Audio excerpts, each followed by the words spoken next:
بسم اللہ الرحمن الرحیم نحمده ونصلی علی رسولہ الکریم اما بعد بسم اللہ الرحمن الرحیم۔ عزیز طلباء، آج ہم کنز الدقائق حصہ دوم سبق نمبر 330 شروع کر رہے ہیں۔ اس سبق میں ہم کتاب الوصایا سے متعلق پڑھیں گے۔ آج کے سبق میں ہم کتاب الوصایا کے سب سے پہلے باب الوصایا کا خلاصہ آپ کی خدمت میں پیش کر کے پھر اس باب کو آج کے سبق میں پڑھتے ہیں۔ خلاصہ اس باب کا یہ ہے کہ سب سے پہلے مصنف علیہ الرحمہ اس باب میں تعریف کو ذکر کریں گے۔ وصیت کی تعریف کیا ہے کہ یہ تملیک مضاف الی ما بعد الموت، اور اس کے بعد پھر اس کے شرائط ذکر کریں گے۔ مصنف علیہ الرحمہ نے تقریباً 6 شرائط اس وصیت کی صحیح اور تکمیل کے لیے ذکر کیے ہیں، اور اس کے بعد پھر مصنف علیہ الرحمہ الوصیۃ للحمل وبہ کا مسئلہ ذکر فرمایا ہے، حمل کے لیے وصیت کرنا اور حمل کی وصیت کرنا، اور آخر میں خاتمہ ذکر فرمایا جس میں مصنف علیہ الرحمہ نے ایک اسی باب سے متعلق مسئلہ ذکر فرمایا ہے۔ تو عزیز طلباء، آتے ہیں کتاب کی طرف۔ سب سے پہلے ہم عبارت پڑھتے ہیں کتاب الوصایا۔ الوصیۃ تملیک مضاف الی ما بعد الموت وهي مستحبۃ ولا تصح بما زاد على الثلث ولا لقاتله ووارثه إن لم تجز الورثة ويوصي المسلم للذمي وبالعكس وقبولها بعد موته ويبطل ردها وقبولها في حياته وندب النقص من الثلث وملك بقبوله إلا أن يموت الموصى له بعد موت الموصي قبل قبوله ولا تصح وصية المديون إن كان دينه محيطا وصبي والمكاتب وتصح الوصية للحمل وبه إن ولدت لأقل مدته من وقت الوصية ولا تصح الهبة له وإن أوصى بأمة إلا حملها صحت الوصية والاستثناء وله الرجوع عن الوصية قولا وفعلا بأن باع أو وهب أو قطع صوب أو ذبح الشهادة والجحود لا يكون رجوعا۔ یہ کتاب ہے کتاب الوصایا۔ وصایا وصیت کی جمع ہے، اور وصیت لغت میں کہتے ہیں التوصیت وصیت کرنے کو۔ اصطلاح میں وصیت کی تعریف مصنف علیہ الرحمہ نے کی ہے تملیک مضاف الی ما بعد الموت، وہ ایسی تملیک ہے جس کی نسبت ما بعد الموت کی طرف ہو۔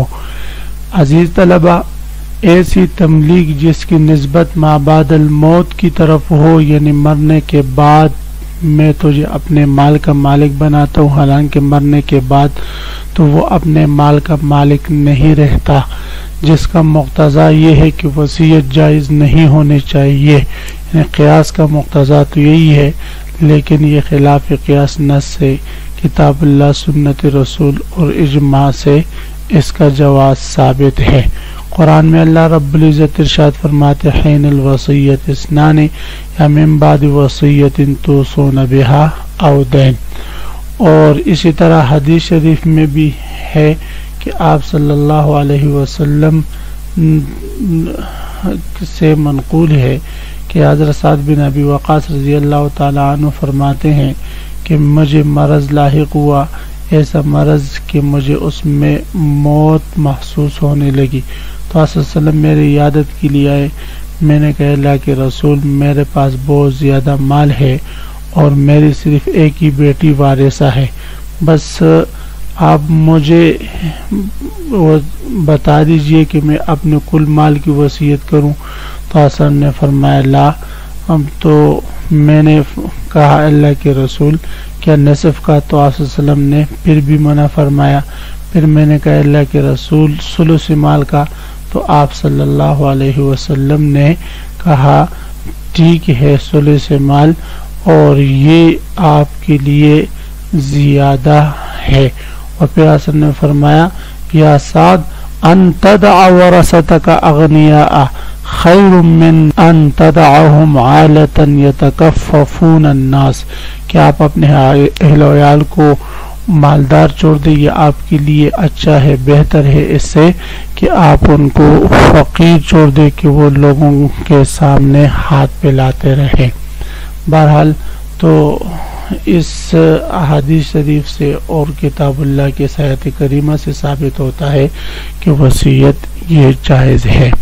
مصنف علیہ الرحمہ فرماتے الوصیت تملیک مضاف الی ما بعد الموت، وصیت در حقیقت وہ مالک بنانا ہے جو مضاف ہو ما بعد الموت کی طرف، یعنی وصیت کی اصطلاحی تعریف یہ ہے کہ وہ تملیک ہے جو ما بعد الموت کی طرف بطریق تبرع مضاف ہو۔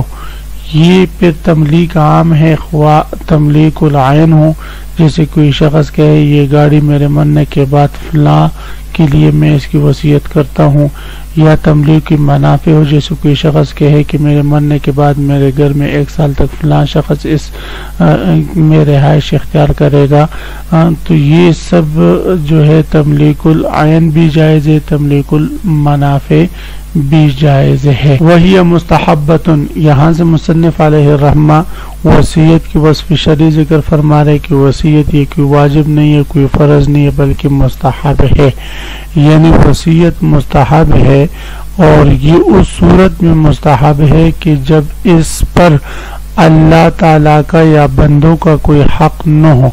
اگر حق اللہ یا حق العبد موجود ہیں تو پھر اس صورت میں یہ مستحب نہیں ہوگا، بلکہ بعض صورتوں میں تو یہ مکروہ ہوگا۔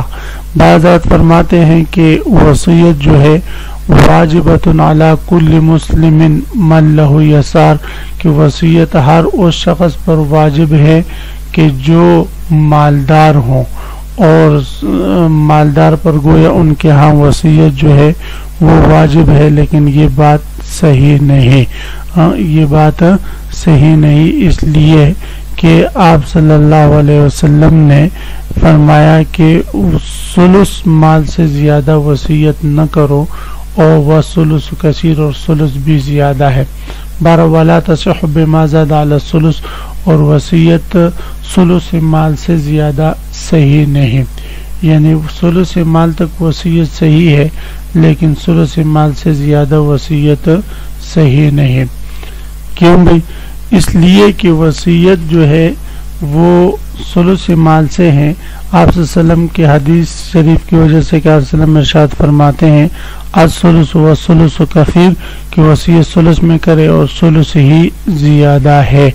اور دوسری بات یہ ہے کہ آپ صلی اللہ علیہ وسلم ارشاد فرماتے ہیں کہ آپ اپنے اہل و عیال کو مالدار چھوڑ دیں، یہ اس سے بہتر ہے کہ آپ ان کو فقیر چھوڑ کر جاتے ہیں۔ ولا لقاتلہ، یہاں سے مصنف علیہ الرحمہ فرماتے وصیت جو ہے وہ قاتل کے لیے بھی جائز نہیں، یعنی آپ صلی اللہ علیہ وسلم کی ارشاد کی وجہ سے کہ لا وصیت لقاتل، کی وصیت جو ہے وہ قاتل کے لیے نہیں۔ کیوں بھی قاتل کے لیے وصیت نہیں؟ کیوں بھی؟ اس لیے کہ قاتل موسی کو قتل کر کے مالی وصیت جلدی لینا چاہتے ہیں، حالانکہ شریعت نے یہ فیصلہ کر دیا کہ وہ مال اس کو موسی کی موت کے بعد ملے گا، لہذا وہ میراث کی طرح ہوا۔ تو یہ جس طرح میراث سے محروم ہوتا ہے اسی طرح وصیت سے بھی محروم ہوگا، تو ولا لقاتل، یعنی وصیت قاتل کے لیے صحیح نہیں۔ ووارثی، اسی طرح وصیت اپنے وارث کے لیے کرنا بھی جائز نہیں۔ آپ صلی اللہ علیہ وسلم ارشاد فرماتے ہیں اعطی کل ذی حق حقہ فلا وصیت لوارث، یعنی وارث کے لیے وصیت جائز نہیں، یعنی حقدار کو حق دے دو، بس وارث کے لیے وصیت نہیں۔